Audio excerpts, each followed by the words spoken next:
Ang pagkakaibigan ay nagkakaroon ng hangganan kung ito'y nahahaluan ng hindi katapatan. Ang linyang ito ang isa sa mga natutunan ko mula sa aming karanasan sa mga aswang. Kilalanin niyo na lamang ako bilang si Wilson. Ibabahagi ko sa inyo ang isang kwentong kababalaghan at kwento ng pamilyang ginawa ang lahat upang malagpasan ng matinding problema. Isang karanasan na merong kinalaman ang mga nilalang na akala natin noon ay katang-isip lamang. Ang mga nilalang na kung tawagin nila ay aswang. Noon, inakala kong matatapos na ang buhay naming magpamilya sa kamay ng mga halimaw. Pero dahil sa tiwala namin sa isa't isa at sa Panginoon, ay nagawa namin itong labanan. Samahan niyo ko sa kwentong mas nangibabaw ang pagmamahal, pagsisikap at paninindigan. Kabanong, mga kabangers at mga kayanggaw, ito ang aking kwento. Pero bago tayo magsimula, kung maaari sana'y pindutin niyo muna ang subscribe button kung bago pa lang kayo sa channel nating ito. Mag-subscribe na rin po kayo sa iba pa natin mga channel na ang Pamela Clamil at Kabanong version 2.0. Kung wala po sa nabanggit ko ang pangalan ng channel at hindi po ang picture ko ang nakalagay sa profile pic, hindi po natin channel yon. Huwag po nating suportahan. Huwag po tayong mag-subscribe o i-unsubscribe po natin kung nakasubscribe na po tayo. Nagnanakaw po yun ng ating mga videos. Naglalambing po ko sa inyo na ang suportahan lang natin ay yung mga channel na nabanggit. Mag-iwan na rin kayo ng comment at pindutin na rin ang like button. Napakalaking tulong po sa ating channel ang gagawin niyo pong ito. Isang malaking suporta po yun sa ating channel na labis ko pong ipagpapasalamat. At ngayon, sa ating pagpapatuloy. Visit ka talagang bata ka kahit na kailan. Masyado kang pakilomero no? Sino ka ba rito ha? Ampun ka lang naman dito Ang kulit-kulit mo pa. Hindi ka masabihan. Kuya, huwag ka naman ganyan sa bata. Bata lang yan si Bimbo Isa ka pa Kaya nagiging tanga tong batang to Masyado niyong binibaby. Ayan, simpleng instruction na wala siyang hahawakan sa mga gamit ko. Hindi niya magawa. Sobrang tanga. Naroon na nga tayo, mali si Bimbo. Pero hindi tama na ganyanin mo siya. Laging may tamang paraan kung paano mo pagsasabihan ng isang bata. Hindi na ito isang beses lang nangyari. Maraming beses na. Tingin mo, may pasensya pa ako para pagsabihan siya na maayos? Kahit parang hindi naman nakakaintindi itong tangang ito? Kuya Tadeo, pasensya na po. Hindi ko naman po sinasadyang hawakan ng baso niyo Nagaganda lang naman po kasi ako sa baso ninyo kaya...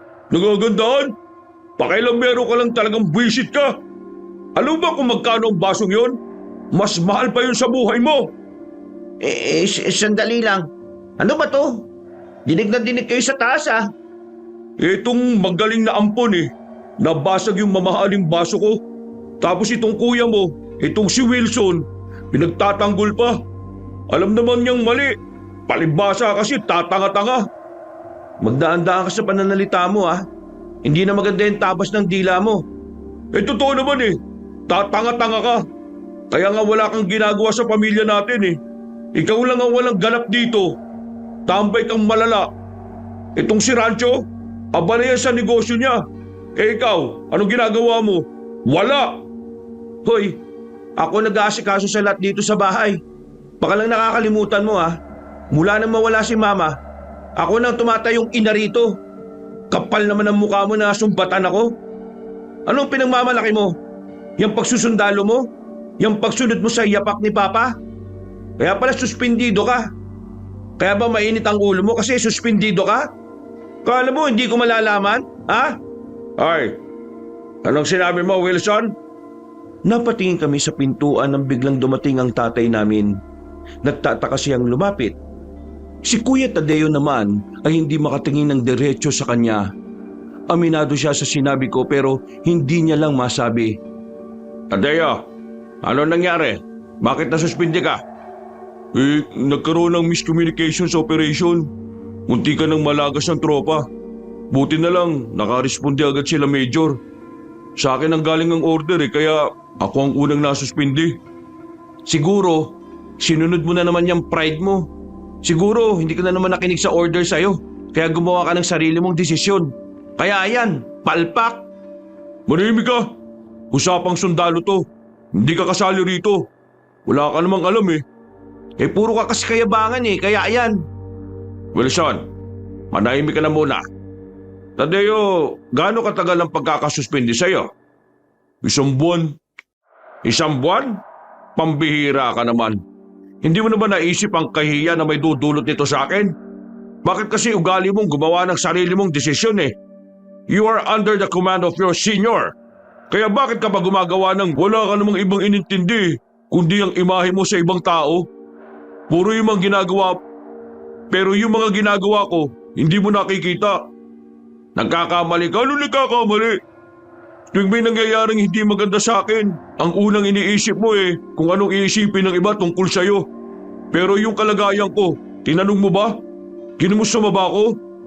Inalam mo ba kung bakit ko ginawa yun?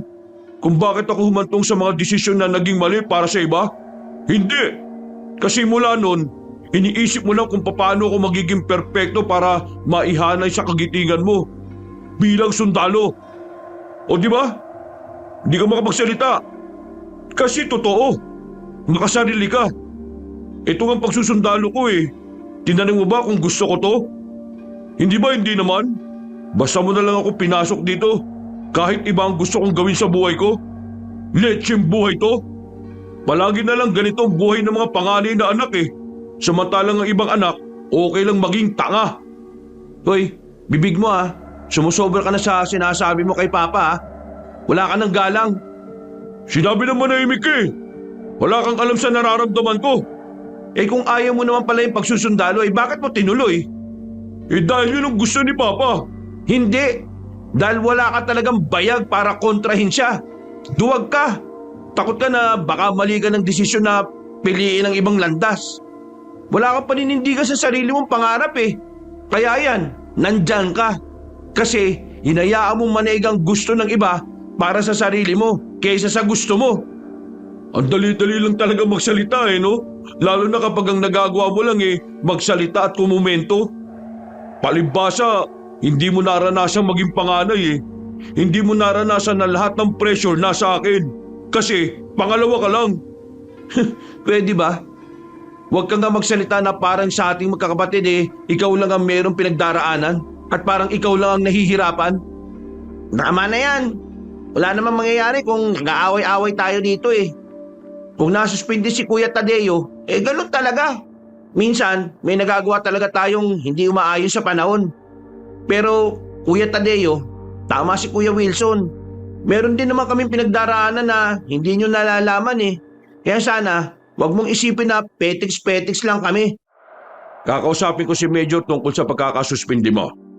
Gagawan ko ng para Para magmukha na naman akong walang kwenta kasi yung tatay kong umayos ng gusot na nagawa ko. Isipin na naman ng mga kabaro ko na spoiled brat ako, napapasboy ako. Tumigil ka na nga sa kaka-epal mo sa karir ko. Hindi porke ikaw naglagay sa akin dito, palagi ka na lang nakikialam. Adaya, hindi ko na nagugustuhan yung mga sinasabi mo totoo naman Kahit kailan epal ka, pati buhay ko, epal ka. Hindi na naituloy ni Kuya Tadeo ang kanyang sasabihin nang bigla na siyang suntukin sa mukha ni Papa. Malakas ang pagkakasuntok sa kanya ni Papa. Dahil kahit may edad na ang tatay namin, malakas-lakas pa rin naman ito. Maskulado pa rin ang pangangatawan. Mukha nga lang namin siyang nakakatandang kapatid kapag magkakatabi kami. Naiintindihan ko sa manang loob mo, Tadeo. Pero hindi tama na bastusin mo ako. Kasi kahit kailan, ang tanging nasa isip ko lang naman kung ano ang makabubuti sa iyo. Kung ayaw mong pakialaman kita, ayusin mo ang mga ginagawa mo sa buhay mo. Kasi habang paulit-ulit ka nagkakamali, pinapatunayan mo lang sa akin na parang bata ka pa rin na kailangan ng gabay ng isang magulang. Tumingin na masama si Kuya Tadeo kay Papa. Pero hindi na ito nagsalita. Naglakad na lang ito palabas ng mansyon. Napapuntong hininga naman si Papa. Bigla na lang naiyak si Bimbo. Sa sobrang intense ng sagutan, Nakakalimutan namin na naroon pa pala siya. Kasalanan ko po kung bakit kayo nag-aaway. Kasi po, ampun lang po ako. Yung po ang sabi ni Kuya Tadeo eh. Bimbo, anak, huwag mong intindihin ang Kuya Tadeo mo. Pagod lang ang kuya ninyo, kaya intindihin nyo na lang. Halika Bimbo, doon na muna tayo sa kwarto ko. Umalis si Bimbo at Rancho. Naiwan kaming dalawa ni Papa sa sala. Napaupo na lang kami sa sofa. Parehong bakas sa mukha ang pagkakadismaya. Ikaw naman, hindi mo na sana pinatulan. Inaabutan ko kung anong sinasabi niya kay Bimbo eh. Anong alam ng bata sa init ng ulo niya? Maling-mali siguro na pinasok ko siya sa pagsusundalo.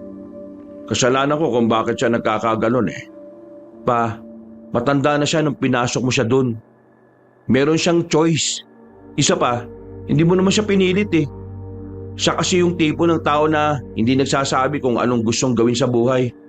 Kaya hindi kita masisisi kung ikaw na mismo nag-isip ng kapalaran niya. Kakausapin ko ang kuya niyo mamaya. Ay, siya nga pala. Kumusta na nga pala si Aling Loring? Makakabalik na ba siya rito sa mansyon? Napasandal ako. Napabuga ng hangin. Naalala ko na naman kasi ang kwento sa akin ng isa naming kasambahay. Hanggang sa sandaling yun kasi, hindi ko pa rin alam kung paniniwalaan ko ang mga nalaman ko. Oh, bakit? Hindi na ba siya babalik? Ano ba talaga nangyari sa anak niya at hindi niya maiwan? Hindi ko po alam kung maniniwala kayo rito pa. Pero ang sabi ni Ate Belen, nakausap niya raw yung kamag-anak ni Aling Loring. Hindi totoong may malubang sakit ang anak niya, kaya hindi na siya makakabalik. Ha? Ano palang dahilan? Yung anak daw kasi ni Aling Loring, may nakain na kung anong pagkain sa isang pistahan sa kanila. Tapos Ano? naging aswang daw yung anak niya. Ha? Sandali. Totoo ba yan? Opo, sinabi sa akin ni Ate Belen eh. Mamaya kausapin mo siya tungkol doon. Nayangkaw? Po? Ano po yun pa? Wala. Ang sabi ko, kung anong kailangan ni Loring, padalhan natin. Hindi naman na siya ibang tao sa atin eh. Para nyo na rin siyang naging lola rito. Mga bata pa lang kayo eh, siya na ang kasakasama nyo mula nang mawala ang nanay nyo. Kayo pa? Kumusta naman po kayo? 3 taon pa lang naman ang nakalilipas mula nang magretiro ako sa military, pero pakiramdam ko, hinahanap-hanap pa rin ang katawan ko ang serbisyo. Pero sinasanay ko naman ang sarili ko eh. Tinutuon ko na lang ang atensyon ko sa mga negosyo natin. Hindi rin naman kasi biro ang naging serbisyo mo pa. Lahat ng mabibigat na serbisyo naroon ka. Kaya siguro, tama lang din na nagretiro ka ng mas maaga eh. Para kahit papaano, makapagpahinga ka.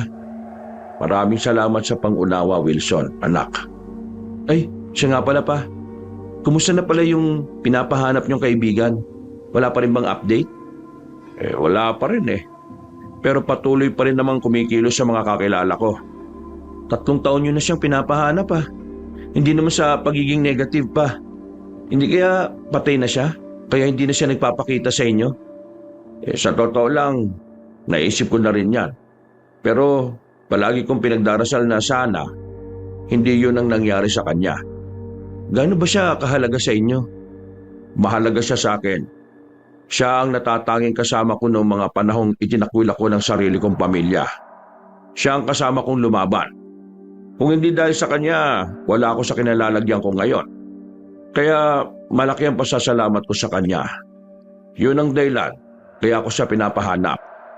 Para man lang makabawi ako sa lahat ng magandang naidulot niya sa akin. Napatango na lang ako sa sinabi ni Papa. Ramdam ko ang magkahalong tuwa at lungkot sa mga mata niya. Sa katunayan kasi, matagal na niyang nabanggit ang kaibigan niyang yun. Pero kahit na kailan, hindi niya yun ipinakilala sa amin. Matapos ang usapan na yun, nagtungo na lang ako sa kwarto ni Bimbo. Maaga siyang nakatulog dahil sa kakaiyak. Binasahan ko na lang ng paborito niyang libro. Ayan, tulog. Isingin na lang kapag kakain na. Kumusta si Papa? Ayun, ayos naman na siya. Kakausapin niya raw si Kuya Tadeo mamaya. Buti naman kung ganon.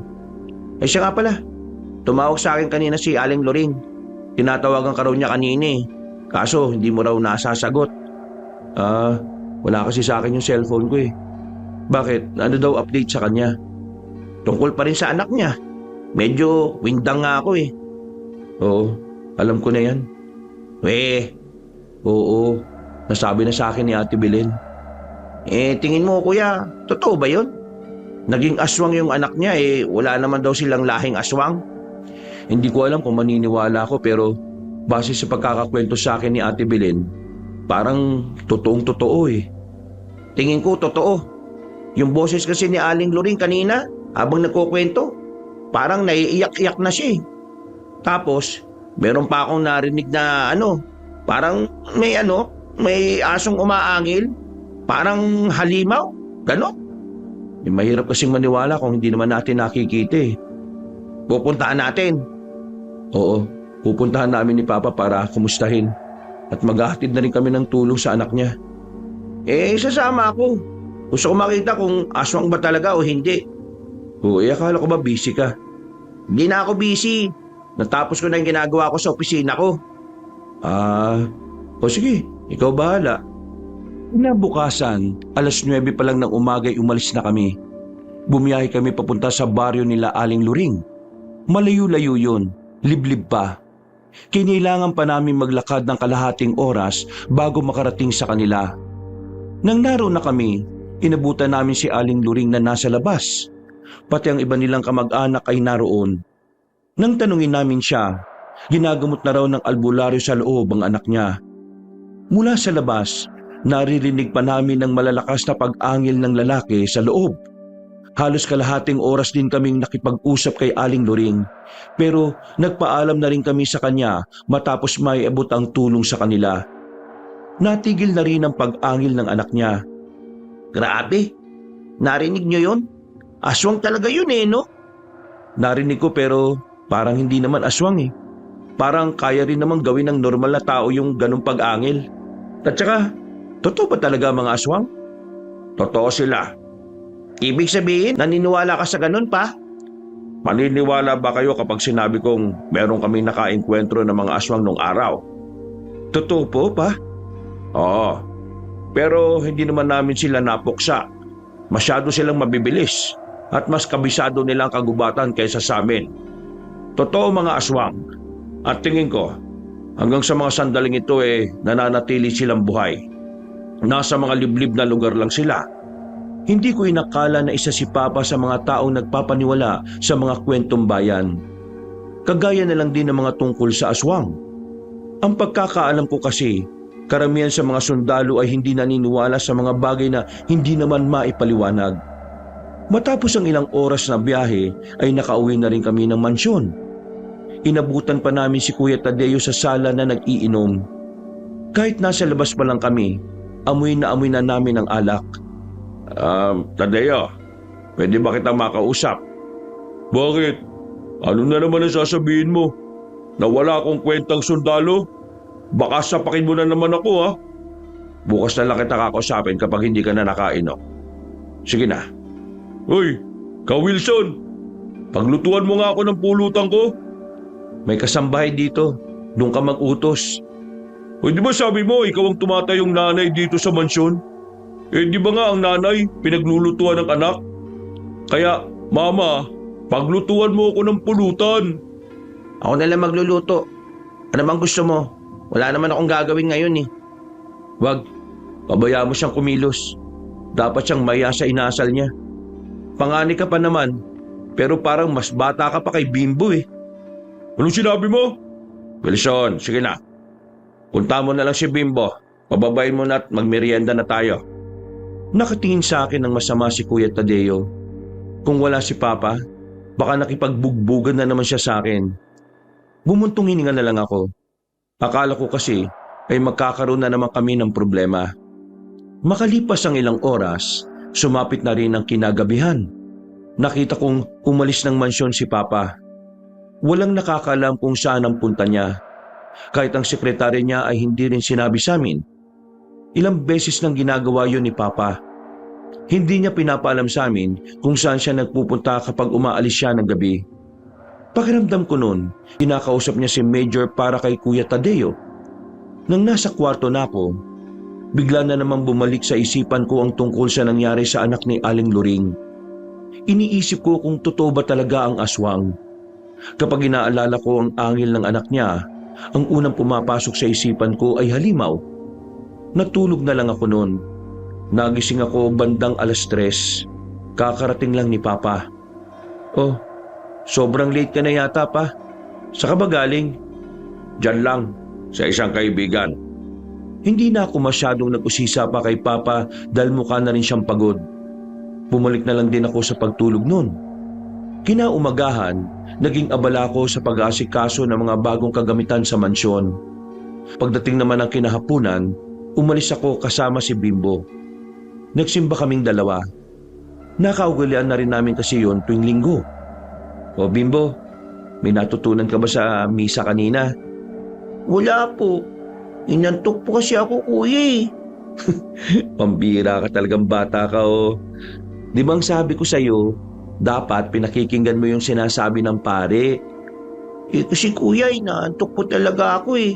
Oras po kasi ng tulog ko sa hapon. Sus, nagdadaylan ka pa. Sa susunod kapag sinama kita ulit dito ha, dapat makikinig ka na. Naintindihan mo ba ako? Opo, sige po. Na makabalik na kami sa sasakyan, napukaw ako ng tanong sa akin ni Bimbo. Nilingon ko muna siya bago ko tuluyang paandarin ang sasakyan. Kuya, may mga nakita po kong libro sa kwarto ni Papa. Mga libro po na nakakatakot. Bakit po may ganun si Papa? Di po bang sabi niya, hindi naman siya nagbabasa ng mga nakakatakot? Ha? Anong libro? Baka naman ibang libro yun. Basta nakakatakot yun, kuya. Tapos, meron akong nabasa na nakalagay aswang po. Ano? Aswang? Si Papa, nagbabasa ng tungkol sa aswang. May sinasabi ka, kuya? Ha? Wala. Sabi ko, uuwi na tayo. Naging maayos naman ang buong maghapon namin. Himala rin na walang ginawang gulo si Kuya Tadeo. Kinahapunan, makakaharap na kami sa hapagkainan. Tahimik lang kami kumakain nang biglang magsalita si Bimbo. At dahil sa sinabi nito, naging sentro na naman ang usapan ng mga nilalang na kung tawagin nila ay aswang. Papa, nakita ko sa kwarto mo. Meron ka pong libro na tungkol sa mga aswang. Mahilig ka po bang magbasa ng ganon? Di po ba ang sabi nyo, hindi kayo nagbabasa ng mga nakakatakot? Ikaw talaga. Sinabihan na kita na huwag kang papasok sa silid ko hanggat walang permiso mula sa akin ha. Pasensya na po pa. Nakita ko lang naman po kasing nalaglag sa say kaya kinuha at binasa ko po. Libro yon ng isang kaibigan. Ibinigay sa akin. Hindi ako nagbabasa ng ganon pero alam ka namang hindi ko tanggapin, nakakahiya. Ikaw Bimbo wag mo nang uulitin yon. Kapag hindi ka pinapapasok, wag kang papasok. Umuuna lang si Bimbo. Napapailing na lang din ako noong mga sandaling yon. Ang akala ko, magiging payapa lang ang hapunan na yon. Pero hindi pala. Kinausap ko si Major kanina. Ang sabi niya, babawasan niya raw ng ilang araw ang pagiging suspindido mo. At anong gusto mong gawin ko? Pasalamatan ka? Ano ba dapat? Manahimik ka. Di ka kasali sa usapan. Usapan ng mga sundalo to. Kuya, huwag ka na munang makisabat. Hayaan mo na muna sila. Bakit mo ginawa yun? Para mas madali ka makabalik sa serbisyo. Hindi mo ba naisip ang sasabihin sa akin ng mga kabaro ko? Napakadaya mo rin no? Pag ikaw, dapat isipin ko yung imahe mo. Pero pag ikaw, wala kang pakialam sa imahe ko. Ganun ka ba talaga? I'm doing this for your own sake. Kung hindi mo kayang maging grateful ayos lang naman. Busin mo na lang yung kinakain mo. Kahit na kailan, mali talaga tingin mo sa akin no? Padabog na tinusok ni Kuya Tadeo yung pagkain niya. Magsasalita pa sana ako nang maunahan ako ni Rancho.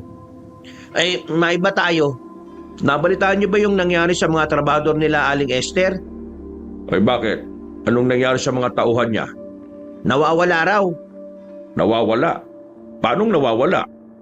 May mga usap-usapan. Dinukot daw. Dinukot? May mga kidnapper na pala dito sa atin?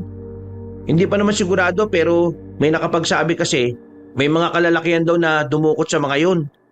Madali lang namang madudukot ang mga yun kasi puro naman babae. Hindi sila makakalaban. Kaya kayo ha, palagi kayo mag-iingat kapag lumalabas kayo. Mahirap na. Mas maganda nang nag-iingat kayo. At ikaw, Tadeo. Bakit pati ako? Di naman ako tatanga-tanga katulad ng mga anak mong yan. Silang sabihin mo kasi mga lampa mga yan.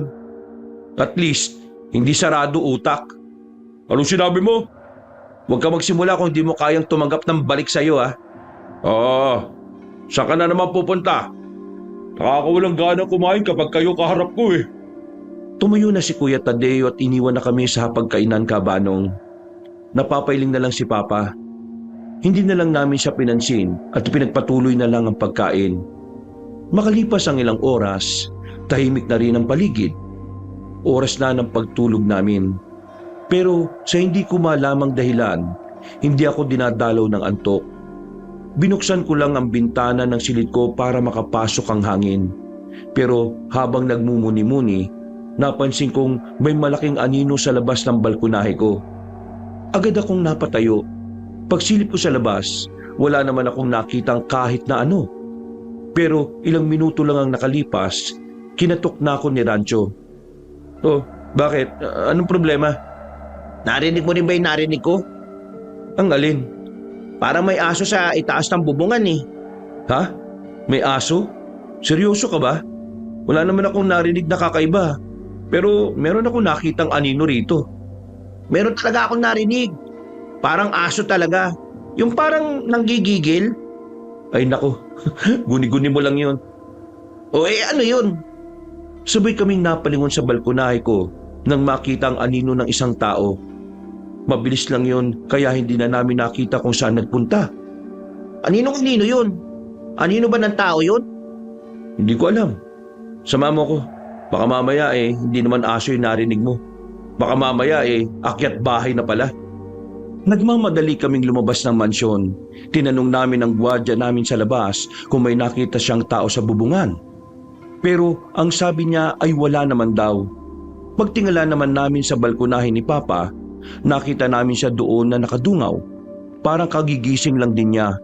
Kaya agad-agad namin siyang inakyat at kinausap. Pa, nakita mo ba yung anino kanina? O kahit yung ingay na parang aso na umaangil.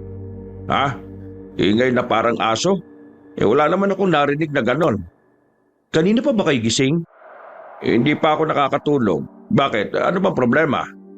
Kasi, meron lang naman kaming naramdaman na kakaiba. Pero baka guni-guni lang namin.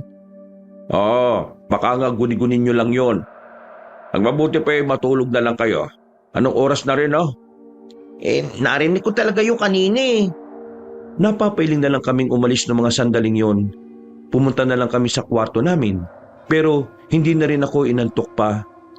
Hinintay ko na baka makita ko ulit ang anino ng tao.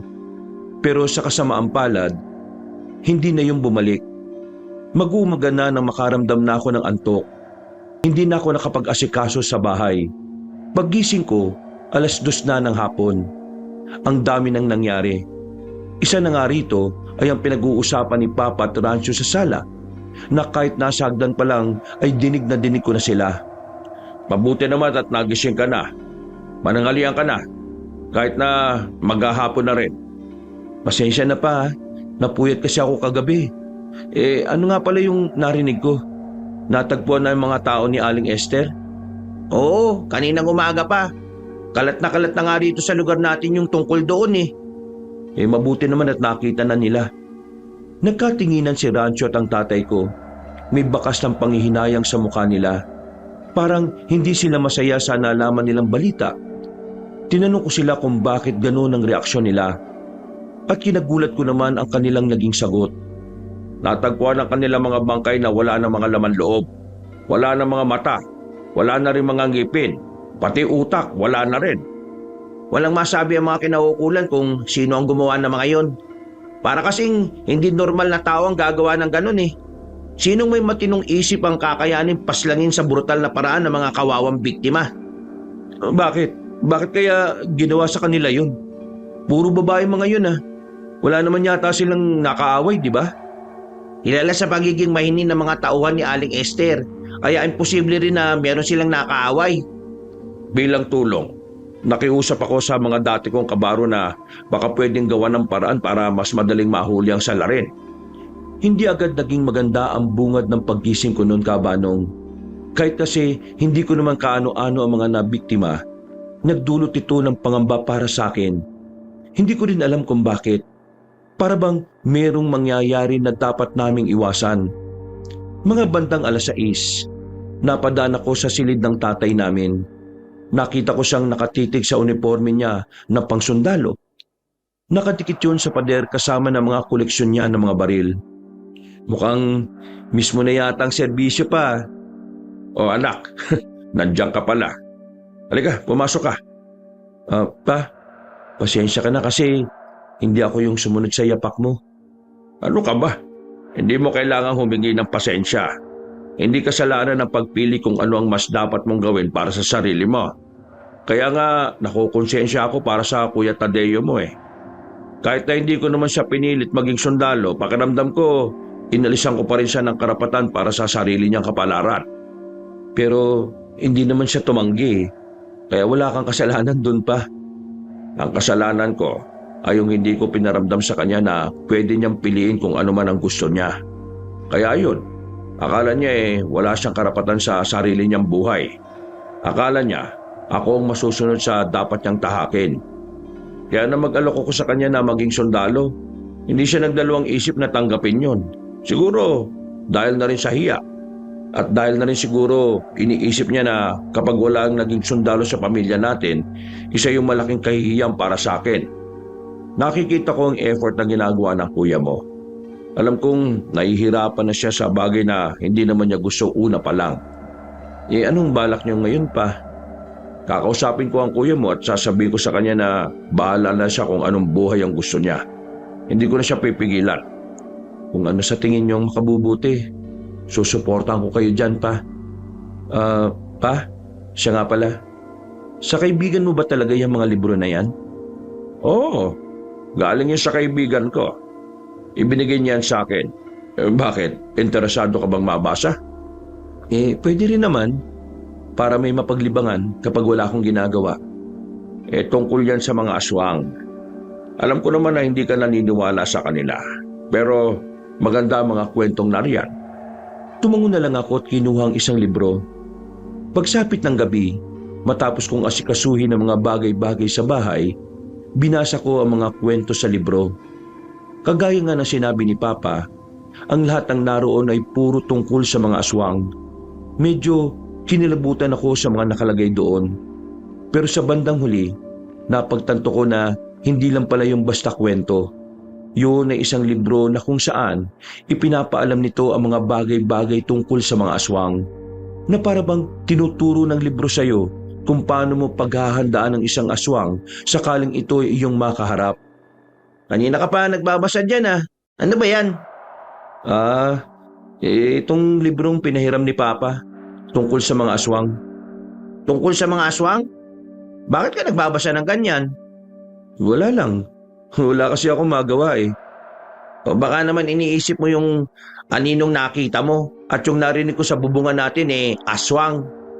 Sinarato ko yung libro at napatingin ako sa kapatid ko. Hindi siya mukhang nagbibiro. Hindi rin naman siya natatawa kaya alam kong seryoso siya sa sinabi niya. Kuya, look. Alam kong medyo weird nung pakinggan Pero what if yung narinig at nakita natin konektado sa nilalang na yun? Kumain ka na ba? Hindi to gutom, kuya. Ito'y analogy ng isang taong curious. Kasi, tingnan mo yung nangyari sa mga tauhan ni Aling Esther. Hindi normal yun. Hindi taong gagawa nun. Pero, paano kung aswang? Di ba, nagme-make sense? Kasi kung aswang ang gumawa nun, hindi malabong aswang din ang narinig at nakita mo. Sige na nga. Sabihin na nating totoo yung aswang na sinasabi mo. Pero ano naman kaya ang dahilan? Bakit niya tayo aaswangin? Exactly. Ha? Exactly. Hindi natin alam. Kagaya na lang ng nangyari sa mga tauhan ni Aling Esther. Inaswang sila nang hindi alam ng lahat ng dahilan. Ang pinupunto ko, kuya, kung ano man ang dahilan ng mga aswang, isa lang ang pwedeng idulot nun sa mga tao. Kapahamakan. Ang sinabi ni Rancho ay saktong-sakto sa sinabi ng bida sa nabasa kong kwento. Kaya kahit papaano, sumang-ayon ako sa kanya. Pero sa kabilang banda, hindi ko pa rin makumbinsi ang sarili ko na baka nga aswang ang umaligid sa bahay namin. Pero dahil hindi ako naniniwala hanggat hindi ko nakikita, hindi agad ako nakumbinsi ni Rancho. Makalipas pa ang ilang araw, nailibing na rin ang mga tauhan ni Aling Esther. Isa kami sa pinakamahalagang bisita roon. Hindi naman sa pagmamayabang, pero kilala kasi ang ama namin dahil dati siyang major sa kanilang serbisyo noon. Maraming mga taong nakakakilala sa kanya dahil na rin sa dami ng mga natulungan niya. Nagdaan pa ang isang buwan, nakabalik na rin si Kuya Tadeo sa serbisyo. Pero isang linggo pa lang siya ay nasuspindi na naman siya dahil na naman sa isang maling desisyon na kanyang ginawa. Sa puntong ito, hindi na talaga napigilan ni Papa ang kanyang sarili. Galit na siya nang makaharap na niya si Kuya Tadeo sa bahay. Kung hindi mo na gusto ang ginagawa mo, pwede ka namang umalis, Tadeo. Bakit ba patuloy ka pa rin gumagawa ng mga bagay na alam mong makakasira sa iyo at sa pamilyang ito? Pwede ba? Pagod ako. Masyado nang maraming nangyayari sa araw ko kaya sana huwag ka nang dumagdag. Ano na naman ba kasing ginawa mo? Bakit ayaw mong sabihin at nang mapag-usapan natin yan dito? Tapos ano? Iisipin nyo ngayon na nababaliw ako, na gumagawa na lang ako ng dahilan. Lalo na itong mga kapatid ko. Baka isipin nila na nasisiraan na ako ng ulo. Kasi yun ang iniisip ng mga kabaro ko Kung hindi mo sasabihin sa amin, paano namin malalaman kung magbumukha kang ang baliw sa paningin namin? Kuya, huwag ka na makisali. Hindi. Mali Hindi tama na ganyan siya. Kapag hindi pinapansin, nagagalit. Kapag tinatanong anong problema, ayaw naman magsalita. Ano ba kasing nangyayari? At bakit parang ayaw na ayaw mong magkwento? May napatay ka ba? Truntado ka ba? Mukha ba ako mamamatay Ano nga? Napatayo si Kuya Tadeo at napasandal na lamang sa haligi ng hagdanan. Tumingin siya sa malayo. Kita namin sa mukha niya na parang nahihirapan talaga siyang magsabi. Wala sa itsura niya ang galit. Wala ang pagkairita. Para lang siyang bata na takot na magsumbong dahil ayaw nitong magmukhang mahina. Hindi mo kami kalaban, Tadeo. Kakampi mo kami dahil pamilya mo kami. Kagabi, approaching na kami sa camp ng mga rebelde. Isang ilog na lang ang kailangan namin lagpasan. Pero nagkaroon ng aberya. Isa sa mga kasama namin, bigla na lang nawala. Parang merong humila sa kanya papunta sa madilim na parte ng gubat. Sinundan namin, pero wala na kaming nakita. Naghiwa-hiwalay kami para hanapin. Kaming dalawa na kasama ko, meron kaming natuklasan. May isang kuweba. Inakala namin na tao ang mga nasa loob pero nang lumapit kami, meron kaming nakitang parang kakaibang nilalang. May matangkad na lalaki. Mahaba ang hita, ang tenga at ang dila niya rin. Medyo matulis. Hindi siya nag-iisa. Marami sila. At meron lang isang matandang lalaki na parang inuutusan sila. Narinig ko ang boses pero hindi klaro Malayo kami. Paalis na sana kami para mag-report kay Sargento pero nakita kami ng mga yun. Wala kami nagawa kundi ang magpaputok. Kung hindi, lalapit sila sa amin. Habang tumatakbo kami paalis, nagpapaulan kami ng bala hanggang sa makabalik na kami sa mga kasama namin. Akala ni Sargento mga rebelde na yung nakaharap namin. Pero nagsabi namin kung ano, dun siya nagalit. Hindi siya naniniwala na halimaw ang nakita namin ng mga kasama ko. At dahil sa ginawa namin pagpapaputok, muntikan na kaming mapatay lahat. Nalaman na kasi ng mga rebelde na naroon kami dahil sa mga putok na pinakawalan namin. Nakatakas naman kaming lahat. Maliban na lang sa isa namin kasama na hindi na natagpuan. Yun ang dahilan kung bakit ako sinuspindi na naman. Pinagtanggol lang naman namin ang sarili namin sa mga halimaw na yun Kasi kung hindi, baka kami naman ang mamamatay. Sa itsura kasi nila, para talaga silang lalapa ng tao. Nagtindigan ang balahibo ko ng mga sandaling yon, Kabanong, habang nakikinig kay Kuya Tadeo. Hindi ko kasi inakala na siya pa mismo ang magkukwento ng ganon sa amin. Kilala namin siya. Hindi siya naniniwala sa mga kwentong bayan. Pareho kami ng pananaw pagdating doon. Teka. Sinasabi mo na hindi tao nakita ninyo?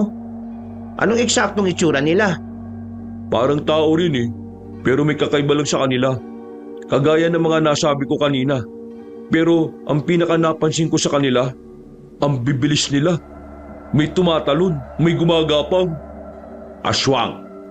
Aswang? Paano ko nasabing aswang yun, pa?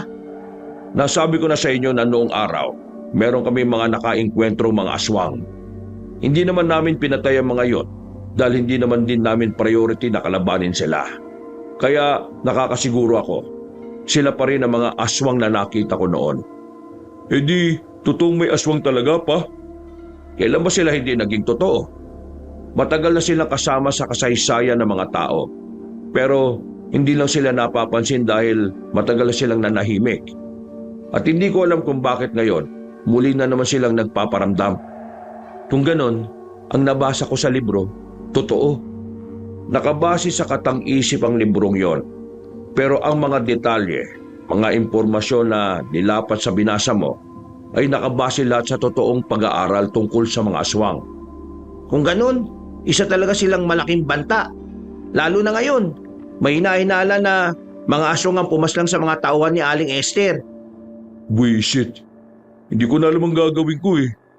Ang dami ko lang iniisip, dumagdag pa yung lintik na aswang na yan.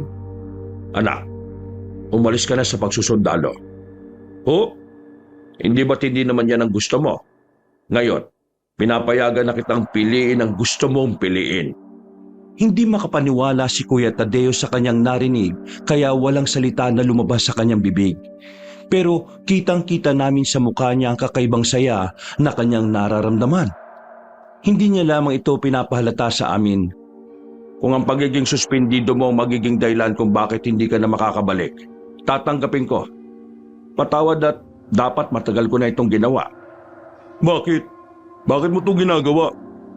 Dahil ayaw ko mabuhay ka sa mundong hindi ikaw ang pumili. Maya-maya, may tumunog na cellphone. Uy, si Aling Luring, tumatawag. Sinagot ni Rancho ang tawag ng dati naming kasambahay. Unti-unting nagbagong reaksyon sa mukha ni Rancho. Namutla.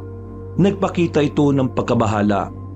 Habang kami naman, nagtataka at nag-aabang sa kanyang sasabihin. Nang matapos ang kanilang usapan, napopo si Rancho. Anong problema? Magsalita ka. Pa, yung anak ni Aling Luring, hindi pa pala gumagaling. May mga pumunta ro sa bahay nila. Grupo na kalalakihan na nakakatakot daw ang muka. Tapos, yung anak niya, kusang sumama sa mga yon. Pa, sabi ni Aling Luring, mga aswang daw ang mga yon. Lintik sila. Gumagawa na talaga sila ng hakbang ah. Mga hakbang? Magdala ka ng tao sa area nila Luring. Baka saktan ng mga aswang na yun ng mga kamag-anak niya. Bakit ba kasi biglang nabuhay yung mga lintik na aswang na yan eh? Nanggugulo sila eh. Hindi lang sila basta nanggugulo. Pumapatay sila. Sa mga sinabi at pinakita ni Papa sa amin, unti-unti kong naintindihan na parabang marami talaga siyang nalalaman tungkol sa mga aswang. Nagkaroon tuloy ako ng ideya na baka meron talagang hindi sinasabi ang tatay namin. Dumaan na mga araw, kapansin-pansin na palaging wala si Papa sa bahay. At madalas siyang umaalis ng mansyon kapag gabi kasama ang driver niya. Isang gabi, wala na naman siya sa amin kaya naisipan kong pasukin ang silid niya. Lahat naman ng kwarto sa mansyon namin ay meron akong kopya ng susi. Pagpasok ko, tiningnan ko kagad ang cabinet ni Papa. Sa totoo lang, hindi ko rin talaga alam kung ano ang hinahanap ko. Ang gusto ko lang noon, alamin kung meron nga ba talaga siyang tinatago sa aming magkakapatid. Wala akong nakita sa cabinet. Pumunta ako sa damitan niya. Meron akong nakaparoon. Isang libro na naman, pero kulay brown. Pagbuklat ko, nakita ko roon ang lumang larawan. Siya ang naroon at ang isang lalaking hindi pamilyar sa akin. Pagbasa ko sa likod ng larawan, nalaman ko na yung pala ang kaibigan niyang matagal na niyang pinapahanap. Tiningnan ko pa ang ibang pahina. At ang nakita ko naman, mga larawan ng halimaw, mga aswang, na parang nakunan pa sa gitna ng kagubatan. Noong mga oras na yon, napatanong na ako sa sarili ko, bakit mukhang interesado si Papa sa mga aswang? Hindi pa ako nakontento. Naganap pa ako ng mga bagay-bagay hanggang sa maisipan ko na lang na mapunta sa ilalim ng kama niya. Meron ako nakita roon na mahabang kahon. Hinila ko yun at binuksan. Ano to mga to? Hindi naman to pang sundalo ah. Mga kagamitan na malayo sa pagiging miyembro ng militar ang naroon. Nakita ko roon ng isang mahabang espada na may kalumaan na. Kinakalawang na nga ang hawakan nito. Meron din akong nakitang mga latigo at mga punyal na parang hindi pa nagagamit. Dahil sa mga nakita kong gamit, isang ideya ang nabuo sa utak ko. May alam si Papa sa mga nangyayari ngayon. Mula noon, palagi ko nang inoobserba ng mga kilos ni Papa. Pakiramdam ko kasi, bukod sa pagiging major sa militar, meron pa siyang tinatagong katauhan na hindi lang namin alam. Isang hapon, habang nagmumuni-muni kami sa sala, lumapit sa amin ang driver ni Papa. Meron itong ibinulong. Narinig ko na lang na sinabi ni Papa na papasukin kung sino man ang nasa labas. Maya-maya lang, bumungad sa amin ang isang matandang lalaki. Kamukhang kamukha niya ang nasa larawan kaya nasisiguro kong siya ang kaibigan ng tatay namin. Napadaan ka, Nomer. Gusto lang kita makausap, kaibigan. May mahalagang bagay tayong dapat na talakayin. Sino to pa? Kasamaan mo ba to dati sa military? Eto na ba si Tadeo? Ang laki na niya. Siya ba yung nabanggit mo na sumunod sa yapak mo? Kamukha mo ka. Mamaya na kita ipakikilala sa kanila. Sumunod ka sa akin at doon tayo sa silid ko mag-uusap. Nauna nang naglakad si Papa. Ngumiti naman sa amin na matandang si Nomer na parabang matagal na talaga niya kaming kakilala. Ako naman, napaisip na lang. Nagtataka. Sa isip-isip ko, kung matagal nang pinapahanap ni Papa ang kaibigan niya, bakit ganun ang reaksyon niya?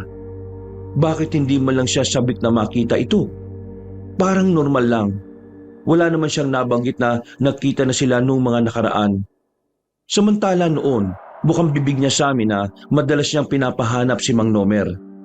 Di ba ang sabi ni Papa, ang matandang yun ang dahilan kung bakit siya naging sundalo? Ibig sabihin, nahanap na pala talaga niya ang kaibigan niya.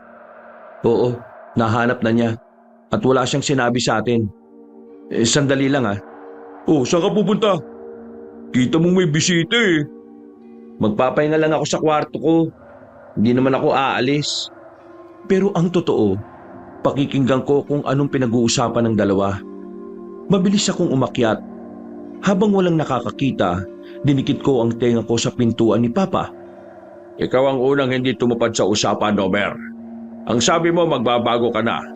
Ang sabi mo, payapang buhay na ang tatahakin mo. Pero anong nangyari? Wala. Matapos mong mawala ng ilang taon, malalaman ko na ito ang ginagawa mo. May dinadamay kang mga tao. Dahil kailangan naming mabuhay, Arturo. Hindi kami kagaya mo na kaya niyong maisalba ang sarili niyo gamit lang ang pera at yaman. Pero kami, kailangan namin gawin ang mga bagay na yon. At saka, di ba kasama sa usapan natin na kasabay ng pagtahak sa buhay na gusto ko, kailangan kong bumuo ng sarili kong pamilya? Eto na, Arturo. Nakabuo ko, hindi lang ng pamilya, kundi ng isang komunidad na matatawag kong tahanan. Komunidad? Oo, nagparami ako. Gumawa ako ng isang lugar na kung saan ako lang ang masusunod. Sa mga desisyon ko umiikot ang kanilang kapalaran. Hindi ba alam mo naman na matagal ko ng pangarap yon? At ginagamit mo sila sa mali. Anong mali sa kagustuhan naming mabuhay? May ibang paraan, Nomer. Alam mo yan. Pero ang nakasanayang paraan ng mga kagaya namin ay hindi na sumasapat para sa amin. Nangihina kami sa ganon, kaya kailangan namin gumawa ng mas higit pa ron. Taksel ka, Nomer. Nagkasundo tayo eh. Magre-retiro ako sa pagiging sundalo at magre-retiro ka rin sa pagiging... Ang buhay ko ay hindi gaya ng buhay mo na pwedeng basta itigil na lang kung gusto mo. Sa'yo, profesyon mo ang tinigil mo. Pero ang sa akin, buhay. Buhay ang hinahangad mong itigil ko. Buhay na kahit kailan hindi ko maiiwasan dahil ito ang kapalaran ko. Pero pumayag ka at nagkasundo tayo. Para hindi mo na ako pigilan sa gusto ko. Dahil alam kong hindi ka naman papayag sa landas na gusto kong tahakin, Arturo. Hindi na kita kilala, Nomer. Ibang-iba ka na. Sobrang layo mo na sa kaibigan kong mas pinili ang kapayapaan para sa lahat. Ang kapayapaan na hindi para sa lahat. Para lang yon sa mga kagaya mong may mataas na imahe sa lipunan. Pero ang mga kagaya namin, ang kapayapaan na hindi basta-basta pumapabor sa amin. Kaya ang kapayapaan na gusto ko, kami mismo ang gagawa. Dahil yun ay para sa aming lahat. Arturo, tandaan mo ako ang dahilan kung nasan ka man ngayon. Kaya meron kang malaking utang na loob sa akin. Kaya ito lang ang pakiusap ko sa iyo, Arturo. Huwag na huwag kang makikialam sa mga gusto kong gawin. Kapag nakialam ka, para mo na rin sinabi na kalimutan na natin ang pagkakaibigan natin. Wala akong kaibigan na kagaya mo. Ang kaibigan na kilala ko ay ang Nomer noon. Eh di ngayon, malinaw na sa akin na hindi na natin maibabalik ang dati nating pagkakaibigan. Dahil ikaw ang unang sumira sa pangako mo, Nomer. Kaya ngayon, huwag kang umasa na tutupad ako sa gusto mong mangyari. Hindi ako papayag na tuluyan kang lambunin na kadiliman. Pagsisisihan mo itong ginagawa mo, Arturo. Pagsisisihan mo ito. Pagkatapos noon, wala na akong narinig na nagsalita. Nang maramdaman kong papalapit na si Papa sa pintuan, ay agad naman akong umalis. Magkatapat lang ang kwarto namin kaya pumasok na lang ako. Binuksan ko ng bahagya para makita ko kung lumabas na sila. Pero si Papa lang ang lumabas. Nagtaka naman ako kung saan dumaan ang kausap niya. Pagkatapos noon, ilang araw na parang balisa si Papa. Madalas ko na rin siyang makita na hinahawakan ng mga koleksyon niyang baril. Kung minsan nga, nakita kong sinuot niya ulit ang uniforme niya. May nagbago sa kanya. Naging tahimik siya at parabang palaging may binabantayan, lalo na sa gabi. Kaya hindi na ako nakatiis. Nilapitan ko na siya habang nakatambay siya sa kanyang balkonahe. Pa, may hindi ka ba sinasabi sa amin ng mga anak mo? Hindi sinasabi? Wala naman. Bakit mo naman naitanong ang bagay na yan? Naalala ko ang palagi mong paalala sa amin na kahit na anong mangyari, wag na wag kami magsisinungaling. Teka, saan ba patungo ang usapan natin na ito? Pa, alam kong meron kang hindi sinasabi. Hindi kita maintindihan, anak. Yung mga sandata sa ilalim ng kama mo, yung picture ng mga halimaw at yung kaibigan mo sa larawan. Sinabi mo rin na matagal mo nang pinapahanap ang kaibigan mo pero nung pumunta siya rito nung nakaraan parang hindi ka naman natuwa. Walang pananabik sa itsura mo. Sabihin mo nga sa akin pa, bago pa ba ang pangyayaring yun nakita na kayong dalawa kaya parang wala kang gana? Ano bang hindi namin nalalaman? Ay, ang mabuti pa matulog ka na. Gabi na narinig kong usapan yung dalawa. Sinabi mo na ibang landas ang tinahak niya. At parang sinabi mo na may ginagawa siyang kasamaan. Pa, magsabi ka na ng totoo. Nag-aalala ko na baka meron nang nangyayari na hindi namin alam. Baka sakalang namin malaman kapag napahama ka na. Napapuntong hininga na lang si Papa at napayuko. Ramdam ko ang kabigatan sa kanyang kalooban. Sandali siyang lumagok ng kape at tumingin sa malayo. Ay, nako. Matalino ka talaga kahit na kailan. Sa lahat ng anak ko, ikaw ang palaging nakakaalam kapag meron akong itinatago. Aswang. Ho? Aswang? Anong aswang? Aswang ang kaibigan ko. Kaswal lang ang pagkakasabi niya kaya akala ko ay hindi siya seryoso. Nagawa ko pa siyang tawanan.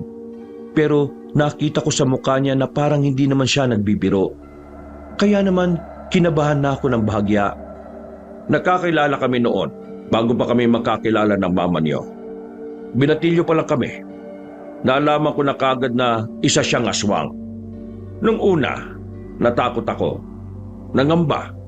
Kinilabutan. Pero nung makausap ko siya, doon ko napatunayan na hindi pala siya masamang nilalang. Yun ang unang pagkakataon na naniwala akong ang isang aswang ay pwede rin palang maging mabuti. Yung sinabi ko sa inyong siya ang dahilan kung bakit nasa maayos na kalagayan ang buhay ko ngayon, totoo yun. Dahil walang-wala ako noon. Isang ulila, kinupkup niya ako dahil meron silang sariling bahay na iniwan sa kanya ng mga magulang niya. At ang kaunting yaman na meron siya, itinulong niya sa akin para makapag-aral ako. Magmula noon, nagsunod-sunod na ang magagandang nangyari sa akin. Kahit wala na siyang inaabot na pera sa akin, kinaya ko nang makapag-aral at makakain sa araw-araw. Hanggang sa nakapagtapos na nga ako ng pag-aaral. Nakilala ko ang mama mo. Doon na unti-unting nagbago ang pagkakaibigan namin. Nag-iba na ang pananaw niya sa buhay. Nagsimula na siyang mambiktima ng mga tao. Nang dumating na kayo sa buhay namin, mas naging abala ako sa inyo. Si Nomer naman, biglang nawala. Dumating siya at kinausap niya ako. Nagkaroon kami ng kasunduan na magre-retiro na siya sa pagiging miyembro ng mga aswang. At kapalit noon, magre-retiro na rin ako. Hindi ko inakala na sisirain niya ang usapan namin.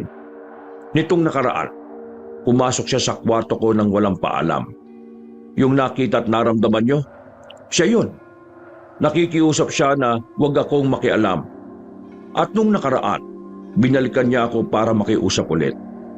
Ayaw niyang makialam ako dahil ayaw niya akong kalabanin. Pero hindi ako papayag. Alam kong may binabalak siyang masama. Nawindang ako sa mga sinabi ni Papa. Napanganga na lang ako dahil hindi ako makapaniwala na lahat ng yun ay mga totoong nangyari. Hindi ko inakala na sa likod ng kanyang pagiging retiradong sundalo, meron siyang itinatagong kakaibang kwento. Yung mga nakita mong sandata sa ilalim ng kama ko, ang mga sandatang yun ang minsan ko nang ginamit nung magkasama kaming kinakalaban ni Nomer ang mga kauri niyang masasama. Kaya kung sakaling dumating ang puntong kailangan naming magharap, hindi ako magdadalawang isip na gamitin yun sa kanya. Kaya niyo pa po ba, Pa? Bakit mo ako tinatanong ng ganyan? Dahil ba may edad na ako? Hindi mo ba nakikita? Malakas pa ang katawan ko. Huwag ka makalala sa akin. Inaanda ko na rin naman ang sarili ko sa mga pwedeng mangyari. Ang pag-uusap namin na yon ay sinabi rin ni Papa sa iba kong kapatid, maliban na lang kay Bimbo.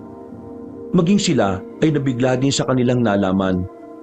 Biglang nagbago ang tingin namin kay Papa. Para sa mga mata namin, hindi na lang siya basta retiradong sundalo. Isa na rin siyang mandirigma para sa amin. Makalipas ang ilang araw, sinubukan ni Papa na ituon na lang muna ang atensyon niya sa mga negosyo namin. Pero talagang ang mga pangyayari na ang gumagawa ng paraan para pagtuunan niya ang mga aswang. Oh, bakit parang natataranta ka? Ano bang nangyayari sa'yo? Pa, yung mga aswang, namataan daw sa falls. Ha? Saang falls? Tumawag kasi sa akin si Aling Loring kanina. May mga nakita raw doon ng mga aswang. At ang mas nakakapanlumo pa ron, naroon din daw yung anak niya. Diyos ko, anong gagawin ng mga tao dun? Ano bang tinutungangan natin dito? Di patayin na natin. Hindi tayo pwedeng basta-basta kumilos. Akala ko ba, hindi mo na kaibigan yung siraulong pasimuno na aswang na yun? O ano bang inaano natin? Hindi ka ba nakakaintindi? Hindi tayo pwedeng padalos-dalos dahil hindi naman natin alam kung anong kayang gawin ng mga aswang. Pero si Papa, alam niya. Kasi kilala niya yun eh. Hindi ko na alam ang kayang gawin ni Nomer ngayon. Kaya hindi ako pwedeng gagalaw na lang nang hindi pinagpaplanuhan. Nung maghapon na yon ay pinag-usapan na lang namin kung ano ang mga pwede naming gawin sakaling makaharap namin ang mga aswang. Binigyan na rin kami ni Papa ng tig-iisang baril para protektahan ang aming mga sarili. Sa bawat palibot naman ng mansyon, naglagay kami ng walis tingting at mga bawang. Isang paniniwala kasi yun na kung saan kinatatakutan daw ng mga aswang. Sumapit ang kinagabihan, nasa kanya-kanya kaming mga silid. Walang natutulog, walang pumipikit. Ilang minuto lang ay nakarinig na kami ng sigawan. Sobrang tahimik na ang paligid. Kaya kahit medyo malayo sa amin yon, ay naririnig din namin. Dali-dali kaming bumangon lahat. Nagkita-kita kami sa sala.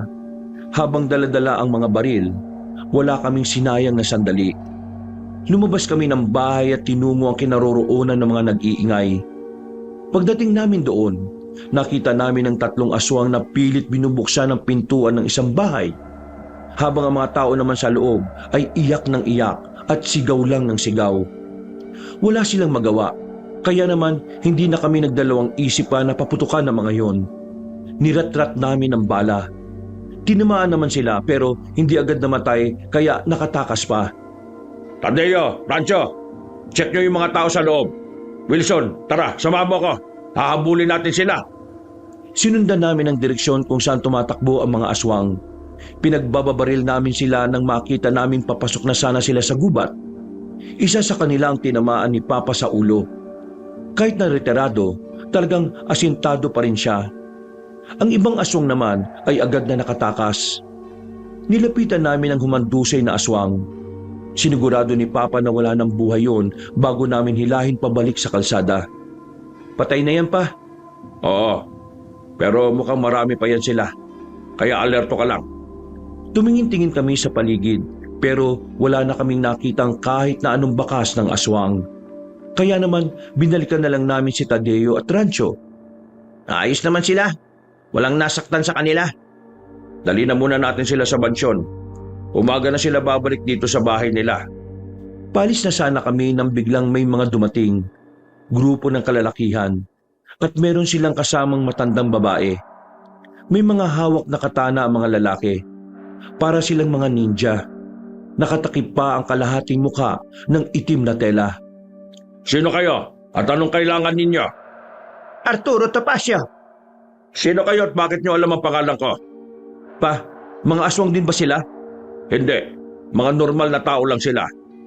Huwag nga kami pagtripan nyo. Hindi nyo ba nakikita itong mga baril na hawak namin? Ikaw ang kaibigan ni Nomer, tama ba? Kaibigan niya ako pero... Nasaan na ang kaibigan mo? bakit mo siya hinahanap sa akin? Sino ka ba, ha? Imposibleng wala kang nalalaman. Kaya kung gusto mong maging payapa ang sandaling ito, ituro mo kung nasaan ang kaibigan mong aswang.